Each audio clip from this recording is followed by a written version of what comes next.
públicas, de políticas públicas, ¿verdad que sí? Centro de Análisis de Políticas Públicas del CAP.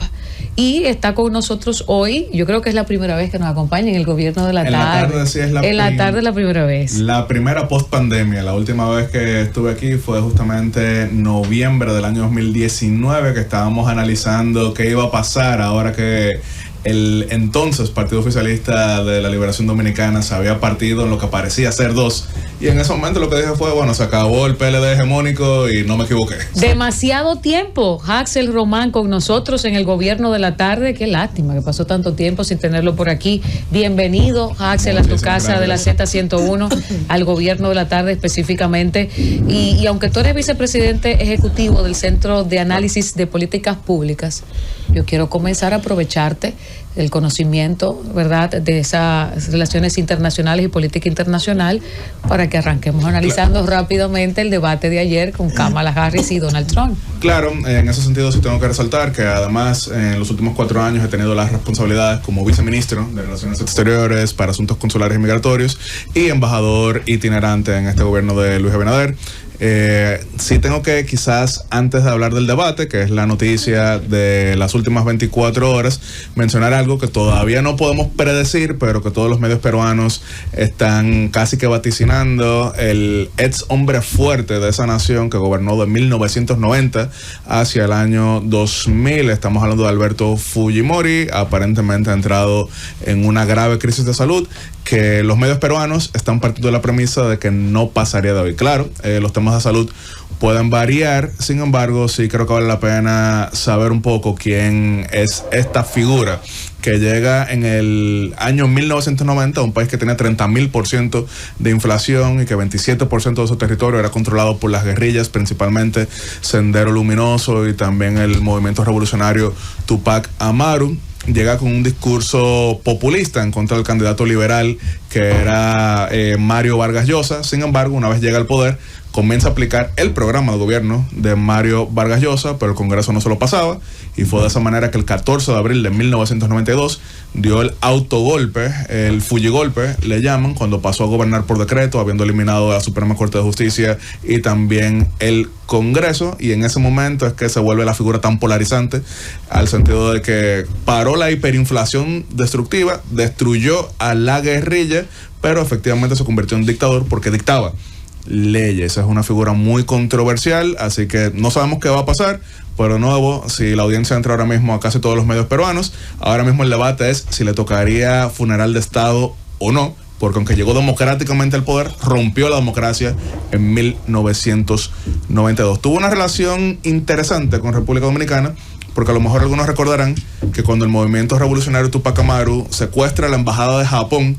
en Lima con una cantidad de diplomáticos importantes, ellos pidieron que además de la recompensa económica que esperaban y la liberación o excarcelación de sus camaradas, que el exilio fuese en República Dominicana. Entonces, si la audiencia entra ahora mismo a Google y escribe Alberto Fujimori visita República Dominicana, encontrará que en 1996, mientras todavía tenían los guerrilleros tomados la embajada, él visita nuestro país, se reúne en su casa con el nuevo presidente Leonel Fernández y van a ver los videos porque están ahí, y pasa algo interesante, es que se acaba la reunión y se le acerca a la prensa el presidente Fernández, él no quiere dar comentarios, dice bueno, hablamos, y uno no entendía qué era lo que estaba pasando y Fujimori se fue. Después de ahí fue que entró la Fuerza Armada a la embajada de Japón en Lima y le dieron de baja a todos los secuestradores. Aparentemente en la reunión, esto es lo que han filtrado prácticamente todos quienes ahí participaron, aunque el presidente Fernández estaba esperando que le hablaran de cómo iban a traer aquí a los guerrilleros, supuestamente Fujimori le puso todos los temas menos ese, porque lo que quería era confundir a los guerrilleros en Lima, que efectivamente fueron dados todos de baja. Son muchas de las anécdotas que estaremos escuchando si es que sucede. Él tiene 85 años de edad, quería aspirar a la presidencia en la próxima elección, pero de esos 85 años tenemos que recordar que él ha estado preso mayormente desde el año 2006, siendo condenado a 25 años por delitos de lesa humanidad. Es una figura que marcó Sudamérica, marcó su país y que se analizará bastante. Desde el punto de vista de Haxel Román, ¿le toca o no le toca funeral de Estado a Fujimori? Sí, okay. Definitivamente, pero eso es algo que los peruanos decidirán. Es una figura muy polarizante.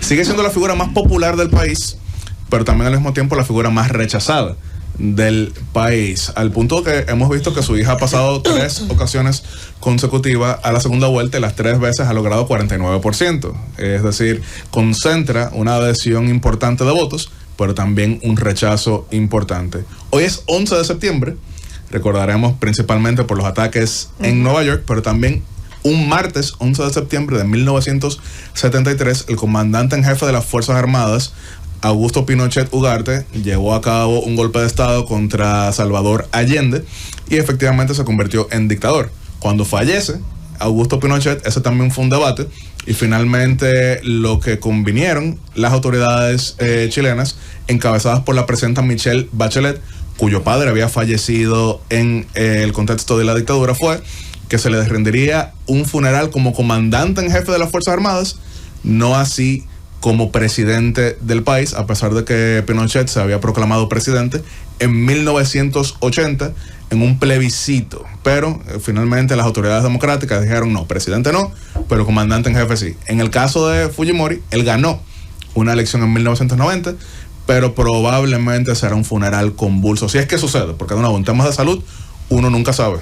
Sí. Nilda Laní, sus preguntas para Haxel Román. Bueno, bienvenido. Mire, a propósito del debate, claro, que es básicamente lo que todo el mundo está comentando, ya están saliendo las teorías conspirativas. Tú me darás tu opinión de quién tú crees que resultó ganador, tanto por sus exposiciones como también el lenguaje no verbal y todo eso. Pero ya el señor Biden se puso en una actividad, yo no sé si lo tuviste la oportunidad de ver hace un momentito, está rodando en todas las redes, una gorra de Trump. Y eso ha generado mucho ruido, porque aunque el secretario de prensa de la Casa Blanca dijo que eso era para demostrar unidad bipartidista a propósito del 11 de septiembre, bueno, pero es un ruido. Y también dicen que Kamala estuvo usando unos aretes muy sospechosos que podían ser de estos auriculares donde te iban dictando a lo mejor las respuestas. Que es una teoría que se dan todos los debates a lo largo. Exactamente. De los Son años. Teorías conspirativas. Todavía ellos no han desmentido esto. Sigue rodando, como sabemos que todo lo amarillista rueda. Pero a tu parecer, ¿seguiremos viendo cosas como esta de ambos bandos? ¿Debe el señor Biden quedarse en su casa por un buen tiempo? Bueno, ya él se va a su casa. Sí, claro, pero deben guardarlo, como digo yo, porque sigue cometiendo errores. Ya él no es protagonista, sigue siendo el presidente, obviamente. O claro. sea, no es un símbolo partidario cualquiera, porque por ejemplo aquí en República Dominicana recordaremos que de 1998 en adelante, y falleció fue en el 2001, el profesor Juan Bosch ya no salía al público precisamente por sus debilidades cognitivas. Exacto, sus últimas grandes actividades fueron en el aniversario precisamente número 25 del Partido de la Liberación Dominicana en ese mismo año 1998, y bueno, yo tengo el recuerdo cuando fui ese mismo año 98 a la Feria del Libro. Yo tenía 8 años y fueron el presidente Balaguer, el profesor Juan Bosch y el presidente Fernández a la puesta en circulación del libro Enciclopedia de la Política de Rodrigo Borja. Fue la última vez que vi en persona al profesor Juan Bosch, pero después de ahí nunca volvió a salir muy en público. Tuvo la visita del presidente Chávez en el año 2001 en su casa, pero no lo exhibían. En el caso del presidente Biden no hay diagnóstico desde el punto de vista de que tenga debilidades cognitivas, sigue siendo el presidente del país. Claro. Así que ahí seguirá, pero definitivamente hay una pregunta clara: ¿quién ganó el debate? Y esa es, a pesar de una pregunta clara, no siempre una respuesta clara, porque no hay una votación inmediata. El único debate a lo largo de la historia de cualquier lugar que ha tenido impacto electoral incuestionable fue el debate de Biden con Trump, porque terminó con él retirándose. Ya lo que tenemos que ver es cómo sigue cada uno de los candidatos su línea narrativa, porque también a veces usted mencionó el lenguaje verbal, y en ocasiones no necesariamente dominar la línea lingüística del debate significa que lo ganaste o que lo perdiste, pero hay análisis. Por ejemplo, CNN, que es un medio más centrista, dio ganadora a Kamala Harris, pero Fox News, que es un medio de derecha, dio como mejor resultado también a Kamala Harris.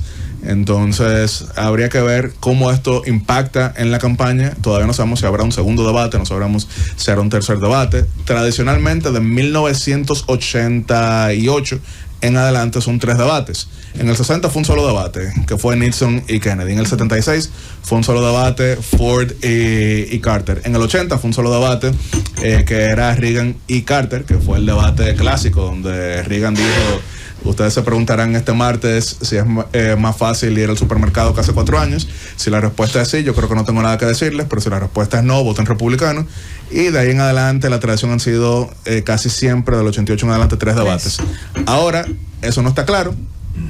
Trump ganó el primero, incuestionablemente, sacó al presidente en ejercicio de la campaña por primera vez desde 1968. Ahora no le fue tan bien. Incluso en temas que uno pensaba que podían ser de beneficio para la oposición, como el tema migratorio, permitió que Kamala trazara la pauta. Entonces yo creo que podemos aquí teorizar muchísimas cosas que sigue, pero ante una pregunta clara de quién tuvo mejor participación anoche, tendría que ser la candidata oficialista. Erinia Peralta. Bueno, bienvenido, Haxel, sí, al gobierno de la tarde. A propósito del tema de los Estados Unidos y aprovechando tu experiencia y tu expertise, ¿no?, en relaciones internacionales, hace unos días llamó un oyente acá y dijo, él es dominicano y vive en Estados Unidos, y decía que no sabe. Fue como que, ¿por qué yo tengo que votar por los demócratas? Como preguntándose eso.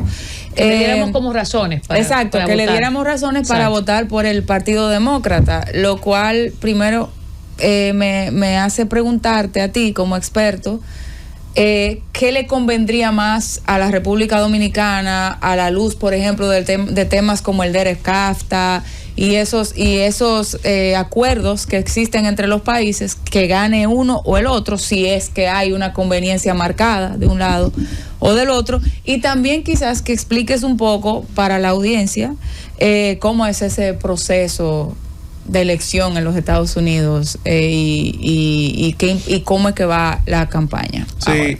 Ahora, a mí no me gusta jugar a oráculo y hablar de lo que va a pasar, pero podemos hablar de lo que ha sucedido. ¿Y qué ha sucedido?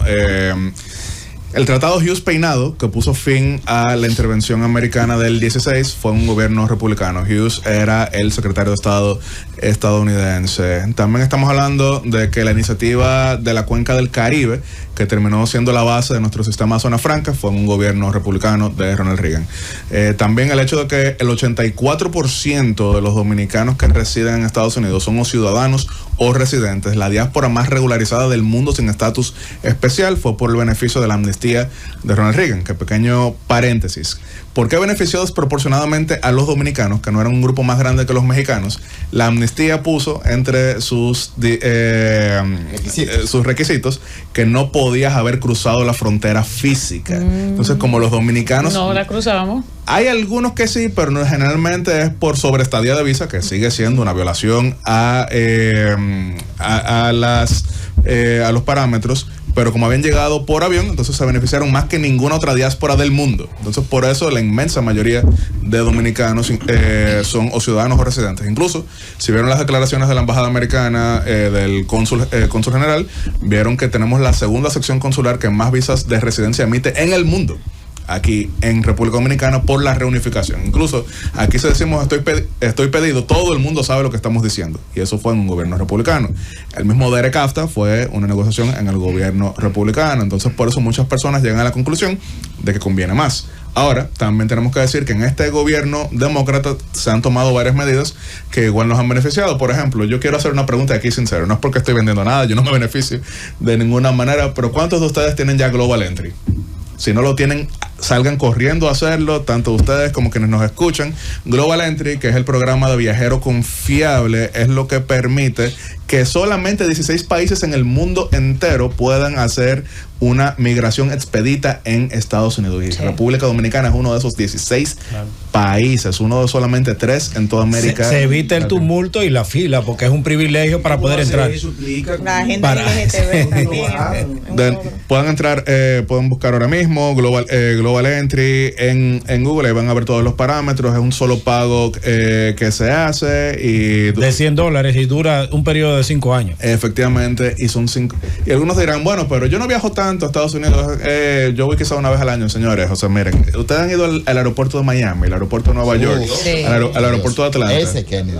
Miami, que fue. Vayan sin Global Entry y ustedes van a ver que llega con Global Entry, como les paso por el lado, y después lleguen con Global Entry y pasen ustedes por el lado.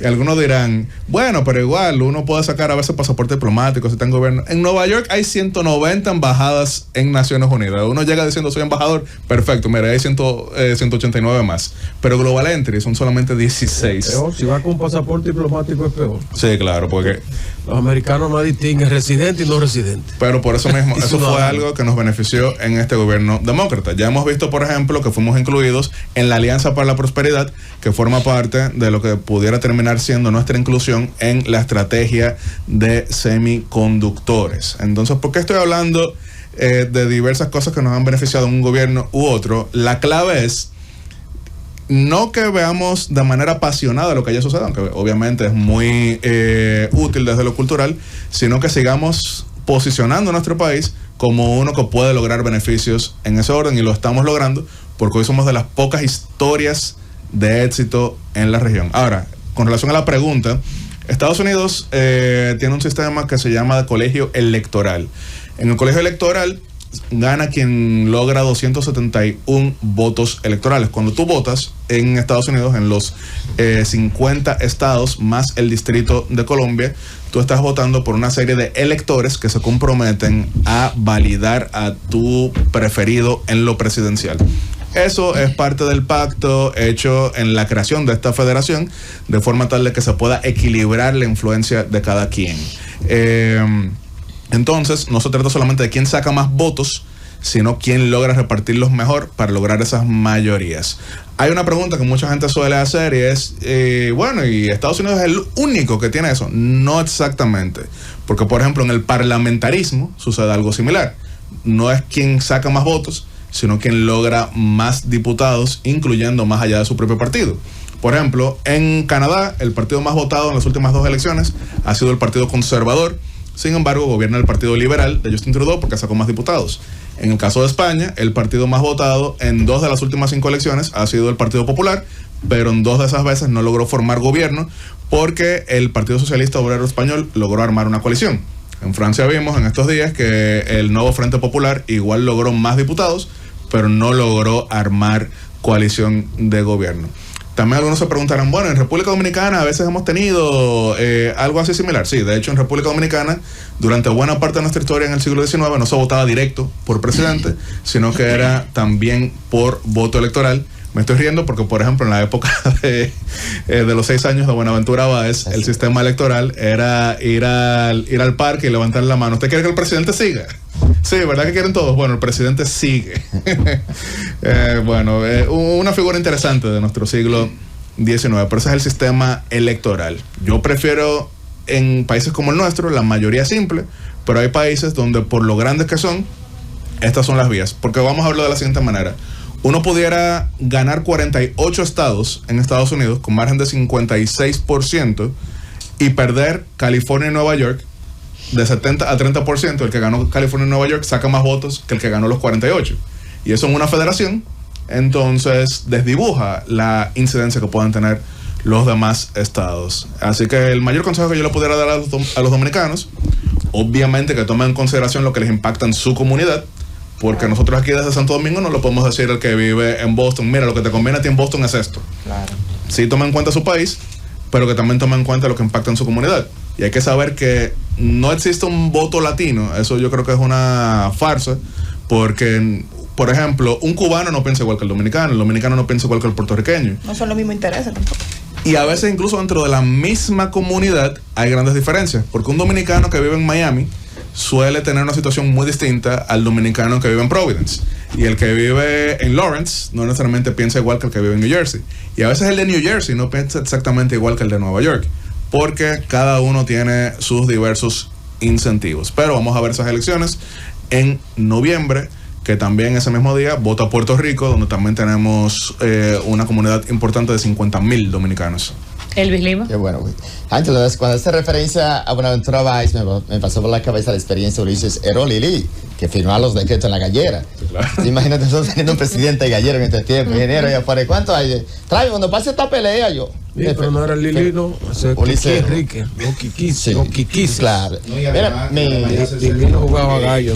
Buenaventura Báez, los 6 años de la es de una tierra con pueblana de sus descendientes. Claro. Esto. Efectivamente. De Barahona. Sí. Cabral Barahona. que le puso por nombre justamente por el hecho de que había logrado la alianza con Marcos Cabral, Así es. que era de Santiago, pero entonces cuando lograron esa alianza, en tributo, le cambió su nombre al municipio en el cual él había nacido, que era Rincón de Ají, en Azua, porque Azua comprendía buena parte del sur, Sí. y le puso por nombre Cabral, que durante mucho tiempo fue el municipio cabecera en Barahona. Elvis Lima, su Mi pregunta viene dirigida con el tema de Venezuela. Claro. La República Dominicana en estos momentos es centro de atención con este conflicto, este match que libra, se puede decir, el gobierno dominicano con Maduro. Desde tu punto de vista, con la experiencia internacional, ¿cómo tú percibes la situación de Venezuela en estos momentos? ¿Qué puede pasar ante la OEA, que ya se ha pronunciado, una cantidad importante de expresidentes? Y la situación de Maduro se ve incierta. Sin embargo, cuando vemos lo que pasó con Edmundo González, lo vemos un poco más fortalecido, porque ahora luce como Venezuela sin oposición. Y este enfrentamiento con el gobierno dominicano, ¿cómo tú lo vislumbras de cara al futuro? Es un enfrentamiento del régimen con prácticamente todo el mundo, porque por ejemplo ellos le dicen a Boric Pinochetito, algo que es extra doloroso para una coalición como la que gobierna Chile, de centro izquierda, que hizo vida oponiéndose a Pinochet, pero por el solo hecho de cuestionar lo que sucede en Venezuela, le dicen que él es el heredero del pinochetismo, así que es el amponismo político. ¿Qué puede pasar? Hay diversas teorías, una creciente últimamente, que no la endoso, pero es una especie de punto medio que han propuesto figuras como el presidente Petro de Colombia. Es un gobierno de unidad nacional, que sería invitar a la oposición a que tenga ministerios dentro del gabinete que sí siga encabezando Nicolás Maduro. Eso es una figura que se ha utilizado a lo largo de la historia en diversos países. El problema es que como tú haces un acuerdo con quien ha incumplido absolutamente todo. Por ejemplo, en Colombia, después de la dictadura de Rojas Pinilla, se pactó lo que se llamó el Frente Nacional, que durante 16 años los partidos conservador y liberal se rotaban la presidencia, pero compartían 50-50 el gobierno. Aquí, después de que el Acuerdo de Santiago se retiró 2 días antes de la elección de 1974, el presidente Balaguer les ofreció igual puestos en el gobierno, la mayoría de partidos. El PRD orgánicamente se negó, sin embargo sí recibió una participación con algunos de sus miembros. Recordaremos que el ministro de Turismo era Ángel Miolán, figura emblemática del PRD, y de ahí otras figuras que terminaron siendo más adelante reformistas, sí, aunque eran de otros partidos del Acuerdo de Santiago, y es parte de lo que hemos visto en nuestro hemisferio. Pero en Venezuela ahora mismo no hay la más mínima confianza, porque todo se viola, todo se incumple, todo se ignora por completo. Pero yo no creo que en enero, que es cuando le tocaría al gobierno, sea cual sea, yo espero que sea el que fue electo en las urnas, pero cuando le toca asumir, yo esperaría que sea uno que pueda contribuir con la paz, porque ahora mismo no la hay. Y lo que sí hay son 8 millones de venezolanos desplazados por todo el hemisferio occidental. ¿La intervención militar sería posible? No. Hay un término que se utiliza mucho, una expresión: si lo rompes, lo compras. Porque, por ejemplo, cuando en 1989, estaba conversando de eso en estos días con el ex canciller Joaquín Ricardo de República Dominicana, cuando Estados Unidos interviene en Panamá y remueve a Noriega y sus familiares llegan exiliados hacia nuestro país porque tenían vínculos también de afecto, pero Panamá era un país mucho más pequeño, es un país mucho más pequeño que Venezuela, entonces eso fue algo que se resolvió en 2 días. Prácticamente Noriega tuvo que salir corriendo a la nunciatura hasta que finalmente lo sacan, y sabemos lo que pasó. Pero incluso aquí mismo, y es un tema doloroso, pero aquí, o sea, entré a Estados Unidos en abril del 65, pero ya para prácticamente agosto no había combate en ese orden. Pero Venezuela, por su geografía y también por todos los recursos que tiene todavía el régimen, entrar allá sería un desastre, y ahora mismo pocos quieren el desastre después de una experiencia que tiene todas las diferencias posibles, pero experiencias como el Talibán en Afganistán, que lo removieron en 2001, casándolo un poquito con un día como hoy, martes 11 de septiembre del 2001, se entendía que el Talibán estaba dando refugio a Al Qaeda. Entonces Estados Unidos entra en Afganistán, remueve el Talibán, pero el Talibán se mantuvo sólido durante 20 años y volvieron, y ahora peor que nunca, porque ahora han prohibido, siempre se prohibió la educación de las mujeres, de las niñas, pero ahora tienen prohibido replicar el sonido de la voz de una mujer en Afganistán. De nuevo, no estoy comparando necesariamente el Talibán con el Partido Socialista Unido de Venezuela. Lo que estoy diciendo es que por los recursos que tienen y por la geografía, no sería algo tan sencillo como dolorosamente fue en República Dominicana y en Panamá. Bueno. Joselito, Félix. Yacel, luego de lo que ha sucedido en Venezuela, hemos visto la izquierda, de hecho, pues jugar un rol totalmente diferente a lo que se podía esperar de un respaldo a Nicolás Maduro. Hay incluso expertos que dicen, bueno, la izquierda o los gobiernos de izquierda coinciden en este caso con gobiernos ideológicamente de derecha, pero que apuestan a la democracia. Pero hemos visto de la región dos países como Cuba, Nicaragua, que aún, ¿verdad?, se mantienen dándole ese respaldo a Nicolás Maduro. En este caso, en Nicaragua, ahora en la reforma del Código Procesal Penal, el presidente Ortega propuso que la policía de Nicaragua podrá hacer vigilancia electrónica y incluso congelar las cuentas bancarias. ¿Qué dice esto? Que ante lo que ha sucedido en Venezuela, en este caso Nicaragua, se ve con presión de que pudiera venir, ¿verdad?, un proceso más adelante y pudieran verse en situaciones complejas, porque esta decisión es una decisión arbitraria y todo indica que quieren tener un control absoluto, ¿verdad? Sí, tú has hecho una magnífica introducción para algo que quisiera decir que he acuñado yo, sin embargo no creo que sea la única persona que lo ha visto de esta forma, que es la subdivisión de las tres izquierdas. Existe, por ejemplo, la izquierda progresista democrática, tipo la que vemos en Chile, la que vemos en Guatemala, que tienen unas inclinaciones desde el punto de vista distributivo, desde el punto de vista social, compromiso liberal democrático, y carecen de nostalgia por el pasado revolucionario. Existe también entonces la izquierda que llamamos intermedia, que su corazón sí late quizás un poquito más por ese pasado revolucionario, pero habiendo tenido una experiencia política acumulada de décadas, son lo suficientemente adultos y sensatos para saber que eso es insostenible.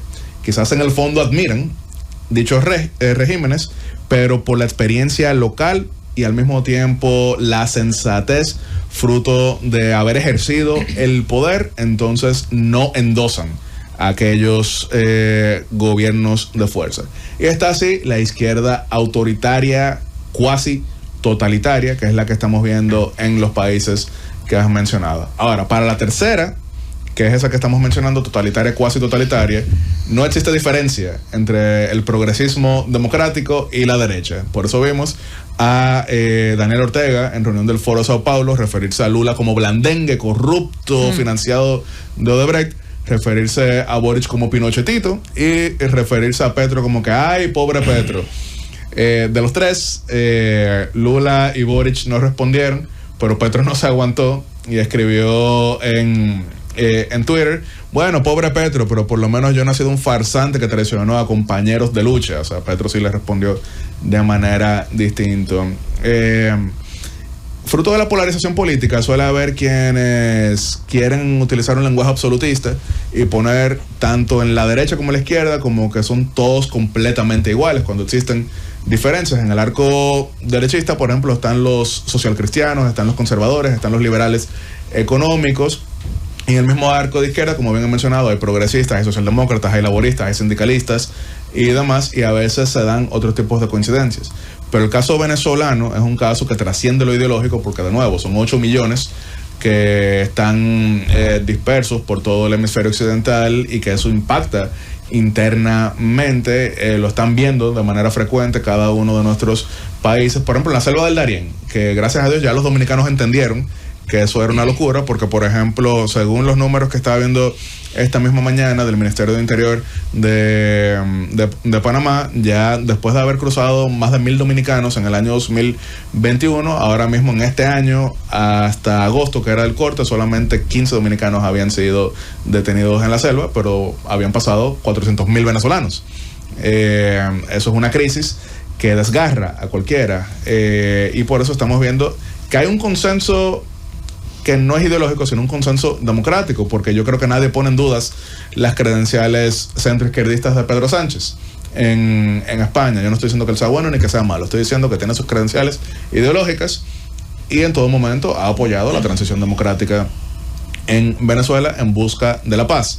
Ahora, en el caso de la dictadura nicaragüense, que convocó elecciones libres en el 1990, perdió esas elecciones en 1990, tuvo que entregar, pero cuando vuelve al poder en el 2007 decidió yo no me voy nunca, y por eso ha llevado a cabo este tipo de acciones. Incluso, aunque suene difícil de digerir, pero en Nicaragua hay más restricciones de lo que existe en Venezuela actualmente, porque miren, en Nicaragua metieron presos a los 14 candidatos presidenciales opositores del año 2021. En Nicaragua han desnacionalizado a 300 opositores. En Nicaragua han cerrado todas las universidades que no son proclives al régimen. Ese es el arco autoritario cuasi totalitario. Ok, gracias. Fausto Montes de Oca, su pregunta para Haxel Román. Buenas tardes, doctor. Volviendo al debate, en todos los debates que se han presentado en Estados Unidos, usted podría decirnos dónde coincide que la gente diga ganó el candidato tal el debate y que finalmente ganara las elecciones. Bueno, de nuevo, en el año 1980 la mayoría entendió que ese cierre de Ronald Reagan fue lo que incidió en que él terminara ganando de manera contundente la presidencia, con aquel cierre que han querido citar prácticamente todos los candidatos de centro derecha en el mundo de en adelante, de que pregúntense si es más fácil ir al supermercado que hace 4 años. También hubo primeros debates, como el caso del año 2012, que lo ganó un candidato, pero después quedó empate los siguientes 2, así que no terminó con un resultado electoral. En el 2012, la inmensa mayoría de las encuestas apuntaron a que el debate lo había ganado el candidato republicano Mitt Romney. De hecho, Obama lo habla frecuentemente, dijo que era que había tenido una gripe y que los antigripales lo tenían medio aturdido y demás, pero no suele haber una incidencia tan grande de debate y resultado electoral. De hecho, yo hice una recopilación que no es solamente estadounidense, sino de varios países, sobre algunos temas a nivel de debate. Miren, por ejemplo, en Costa Rica, que pasó de ser un país bipartidista a ser un país multipartidista, en el año 2018 el presidente electo Carlos Alvarado, que cerró la campaña marcando 3%, ni siquiera lo invitaron al debate de cierre y ganó la presidencia. Entonces, obviamente, quienes analizamos la política, quienes analizamos los hechos, nos gusta quizá a veces partir de la premisa de que los electores son tan, vamos a decir, sí, como nosotros lo pensamos, pero eso no suele ser tan así. E incluso a veces quien gana el debate, como mencionaba previamente, o por lo menos que el electorado ve como ganador del debate, no es quien tuvo los mejores argumentos. En el año 2012 también hubo debate vicepresidencial entre Joe Biden en una mejor condición física con Paul Ryan, y Biden exhibió tanta arrogancia en el debate cuando hicieron la encuesta posterior, 70% dijo que ganó Paul Ryan, porque entendían que había sido muy arrogante Joe Biden. Así que es algo que dependerá mucho de los hechos posteriores, pero también depende con cuál electorado se está hablando, porque no es lo mismo que el electorado, por ejemplo, en Illinois vea un resultado que el electorado en Pensilvania, que fue donde se llevó a cabo el debate y que es ahora mismo el estado de mayor contención entre ambos candidatos, porque sin Pensilvania Trump no tiene cómo ganar. Así que habría que ver cómo está eso resonando en el resto del estado. En el año 2016 Trump ganó Pensilvania sin ganar Filadelfia, pero logrando una votación en Filadelfia superior a la de otros candidatos republicanos, de forma tal de que su victoria en el resto del estado pudiera sumar para ganar dicha plaza, que fue donde cerró Hillary Clinton incluso su campaña en aquel momento, que tuvo el cierre con Jay-Z y con Beyoncé.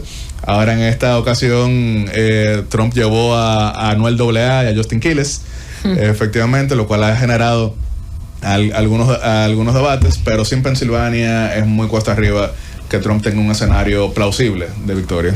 Ingeniero. Sí, gracias. Bueno, ya tú has hablado bastante de asuntos electorales y le ha dado una vuelta al mundo. Pero tú mencionaste hace un momentito el asunto de los semiconductores.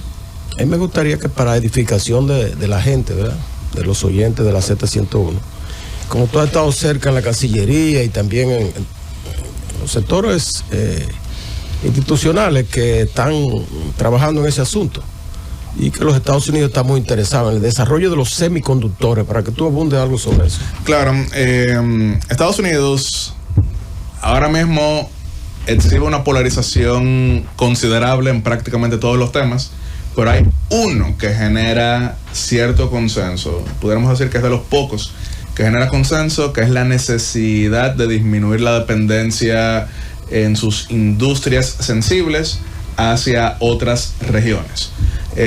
Inicialmente se quería era retornar buena parte de esa producción a Estados Unidos, pero por razones económicas eso no es del todo plausible. Entonces se ha estado hablando de que por lo menos sean países amigos que puedan incidir en dichas industrias. Una de ellas es la de los semiconductores, que es lo que está dentro de prácticamente todo lo que vemos a nivel tecnológico. Ahora, yo sé que algunos en la audiencia estarán pensando, pero ¿cómo República Dominicana puede insertarse ahí todavía? Si eso requeriría un nivel de desarrollo tipo Silicon Valley. No, es que no estamos hablando de la industria total de los semiconductores, es entrar en una parte específica que será más que todo el cortado y ensamblaje. Entonces, en ese sentido, en la Alianza para la Prosperidad que integra República Dominicana por invitación de Estados Unidos, ya se hizo una primera reunión de alto nivel. Primero fue en Costa Rica, para que más países amigos puedan participar ahí dentro. El presidente Luis Abinader emitió un decreto con la estrategia para la industria de los semiconductores, que es liderada por el Ministerio de Industria y Comercio, y es algo que, por el valor agregado que genera a nivel económico en el mundo, cuando eso se concrete, digo cuando, sí, estoy siendo categórico, porque aunque es ser muy optimista, creo que todos los que de alguna manera u otra participamos en esto debemos serlo, y se está haciendo, nos estamos ocupando de ello.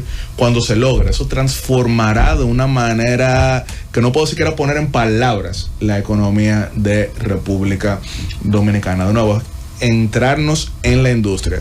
Quizás quienes conocen la riqueza de las naciones de Smith recordarán que justamente hablaba de la división del trabajo.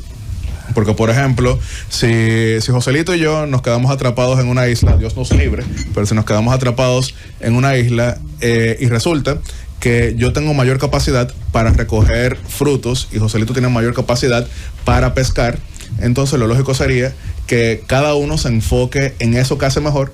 Porque si, por ejemplo, yo lo que decido es no, yo no quiero colaborar con Joselito, entonces yo voy a pescar al mismo tiempo que voy a recoger frutos, entonces mi producción va a ser menor de lo que pudiera ser si dejamos que cada quien haga lo que mejor hace. Entonces, de nuevo, no es que la República Dominicana pasará a ser el gran emporio de toda la industria de los semiconductores, pero si logramos ahí adentrarnos, eso es mayor valor agregado, eso es mayor crecimiento, eso es mayor prosperidad y eso es mayor bienestar. Juan Reyes. Yatser, qué bueno tenerte por acá y compartir contigo el conocimiento en materia internacional y de política global, pudiéramos decir. Yatser, es lo que me llama mucho la atención. Si miramos al continente europeo, tiene el problema de la conflictividad de la identidad de quienes han inmigrado. O sea, el problema de la inmigración es una gravedad profunda que amenaza incluso la identidad en Europa. Si miramos en Asia, China, Taiwán, también Corea del Norte, Corea del Sur. Si buscamos en otra parte, está Rusia, está Ucrania.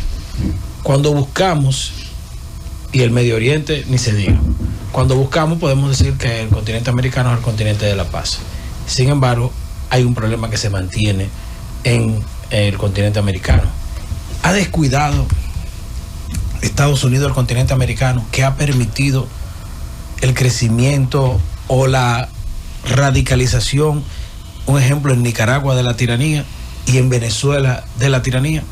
Sí, yo no sé si podemos decir que es fruto únicamente del descuido, porque Estados Unidos sí tiene gente de mucha importancia a lo largo de sus administraciones que le ponen atención a la región, porque George W. Bush tenía la guerra en Irak y al mismo tiempo promovió el Derek AFTA. Ahora mismo está la guerra de Israel y Gaza, al mismo tiempo que también está la guerra de agresión de Rusia a Ucrania, pero está la Alianza para la Prosperidad.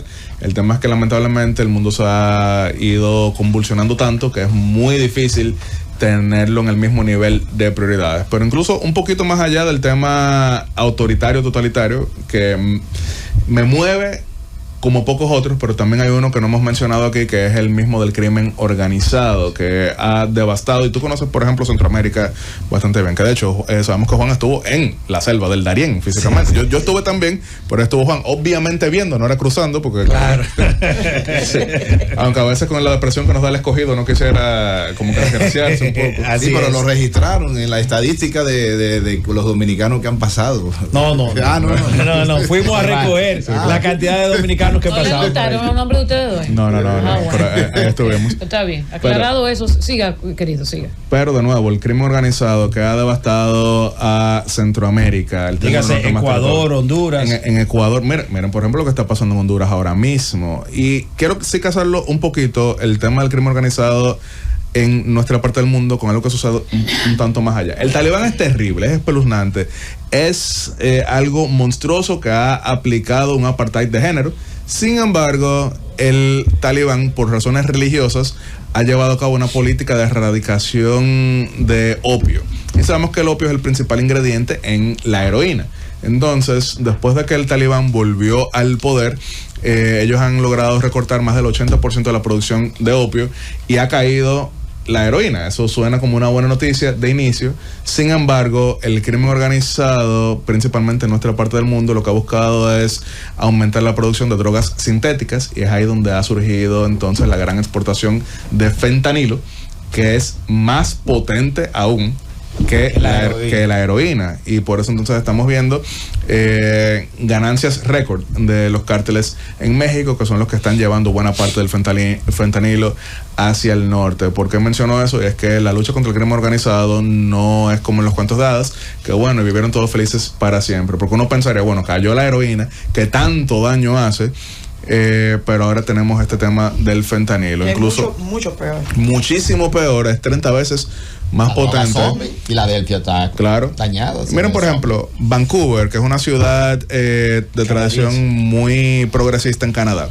Ellos tenían la política de reducción de daño, que era en el sentido de que en terapia le daban dosis disminuidas de heroína a adictos, de forma tal de que pudieran combatir la cantidad de muertes que eso generaba. Ahora, esa era una política que estaba pensada para esa droga. Y entonces ahora lo que están viendo es una cantidad récord de gente zombie y muertos en las calles por el fentanilo, y ahí no vale, bueno, vamos a darle para ir disminuyendo la dosis. Incluso según los últimos reportes, más del 27% de las llamadas a los bomberos ahora mismo son por personas que están sufriendo por el fentanilo. Buena parte de eso lo podemos ver en el reporte de droga que publica la Organización de las Naciones Unidas contra la Droga y el Delito. República Dominicana, el problema mayor que tenemos es de lavado, porque aquí hemos logrado sí combatir de una manera, no quiero decir que hemos ganado, no, de ninguna manera, pero aquí hemos logrado establecer de que no somos un buen emporio para ese tipo de actividad. Muy distinto a lo que está pasando en Ecuador, que no produce coca, sin embargo, por ser una economía dolarizada y al mismo tiempo su posición geográfica, ya hemos visto que pasó de ser un país que tenía 5 muertes violentas por cada 100.000 a tener 45 por cada 100.000. República Dominicana, que el peor momento que tuvimos fue cuando comenzó el Plan Mérida en el año 2007, del 2007 al 2011, vimos que nuestra tasa de muertes violentas se disparó a 25 por cada 100.000, un número que a veces es un poquito engañoso. No, en un momento 26,8 en un momento. Que era terrible. Sí. Aunque era un número un poquito engañoso, porque algunos decían en ese momento, bueno, tenemos más violencia que México. Lo que pasa es que México es un país tan grande que tú medirlo por cada 100.000 personas nunca te va a dar más de 30, porque en México hay que verlo por comunidades.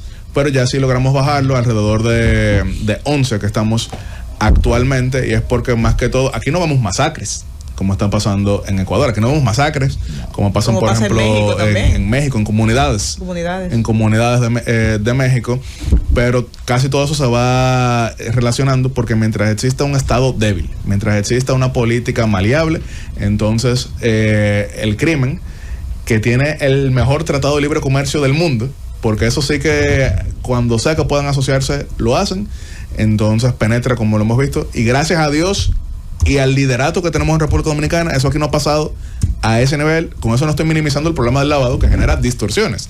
Porque, por ejemplo, si Fausto quiere poner un negocio... ¿Un negocio de qué? No, un negocio de salchicha. Exacto. Un negocio de salchicha. Yo le pongo al lado otro negocio de salchicha, pero yo llevo todas las semanas al artista del momento al lado de él. Claro. La gente va a querer ir a consumir mi salchicha, pero lo que pasa es que mi negocio no era salchicha. No era salchicha. Ni era el artista. Entonces yo quiebro a Fausto, que estaba haciendo algo lícito. Yo estaba haciendo algo que parecía lícito. Por eso no estoy minimizando el tema del lavado, solamente estoy diciendo que a veces los problemas son distintos. Entonces, Yatzel, el problema del crimen organizado es una de las grandes amenazas de América Latina. Efectivamente. ¿Y Estados Unidos? Estados Unidos, de hecho, tiene una gran participación en combate al crimen organizado, y por eso vemos que República Dominicana es de los que se reconoce como grandes partícipes en la iniciativa de seguridad de la Cuenca del Caribe. No lo tomen de mí, tómenlo de Anthony Blinken, que fue lo que dijo justamente en su visita. Me llama la atención, antes de finalizar, el tema del lavado. Te he insistido mucho en el tema del lavado en la República Dominicana. ¿Cómo se explica entonces a qué se debe de que hemos sido un país líder en enfrentar el narcotráfico, el crimen organizado, y entonces tenemos mucho lavado? Porque a veces el lavado es por intercambio, por droga, por demás, y otra especie del crimen organizado. Pero ¿cómo se explica que en una parte sí somos fuertes y en el tema del lavado somos débiles? Informalidad en la economía. Por ejemplo, en una economía como la nuestra, que todavía no hemos avanzado para una mayor formalidad, entonces hay mayores vulnerabilidades en ese sentido. En economías, por ejemplo, como la de Chile, que tiene otros problemas, no estoy diciendo que esté excelente, es muy difícil mover el efectivo como aquí se hace. Por eso la reforma debe ser siempre constante, para incentivar al mismo tiempo una mejor seguridad social, pero también al mismo tiempo una economía más lícita, que de nuevo hemos avanzado muchísimo. Solamente digo que mientras tengamos más del 50% de informalidad o 40% de informalidad, no habremos logrado suficiente. En otras economías, por ejemplo, miren lo que pasó con... Y a mí me gusta muchísimo, por ejemplo, la lucha libre. A mí me fascina. ¿Pero cuál? ¿La de estos tiempos? ¿La de WWF o cuál? Yo era fan de Jack Veneno. WWE, o sea... ¿WWE o WWF? Era F y después G. Exacto, y después I. Pero, por ejemplo, el que era el presidente de WWE cayó porque sacó alrededor de $500,000 que no explicó bien de la empresa, para que veamos el rastro que deja el dinero. Entonces, mientras más formal sea la economía, entonces más se puede seguir el rastro, y mientras más se puede seguir el rastro, más disminuimos aquello que, repito, no lo minimizo, solamente digo que es un problema distinto a lo que sucede en Ecuador, a lo que sucede en Honduras, a lo que sucede en otros países. Algunos quizás en la audiencia dirán, bueno, El Salvador, por su posición geográfica que da al Pacífico, no es un país muy atractivo para el crimen organizado de esa manera. Siempre había sido un país más de pandilleros. Haxel Román con nosotros, abogado experto en relaciones internacionales, buen amigo de la Z101, vicepresidente ejecutivo del Centro de Análisis de Políticas Públicas. Creo que hablamos un poquito de todo, ¿eh? Claro, no nos sí. podemos quejar de tu regreso al gobierno de la tarde. Vamos a esperar que puedas volver pronto y tocar otros temas que se nos quedaron, pero el tiempo en los medios de comunicación, Claro que y especialmente en este, pues vuela. Y la verdad ya tenemos una hora hablando contigo. Gracias, y gracias. Qué bueno que hemos podido presentarte algunas inquietudes y compartir con la gente tu experiencia y por supuesto también lo que sabes, en lo que eres experto. Así que gracias a Haxel Román por acompañarnos en esta tarde. Y Francis, se nos quedó ahí algo de Putin y de China, pero eso será después, porque ya el tiempo se nos acabó. A él le gusta la lucha como a mí. ¿Tú te acuerdas? Francis, para que no vayamos.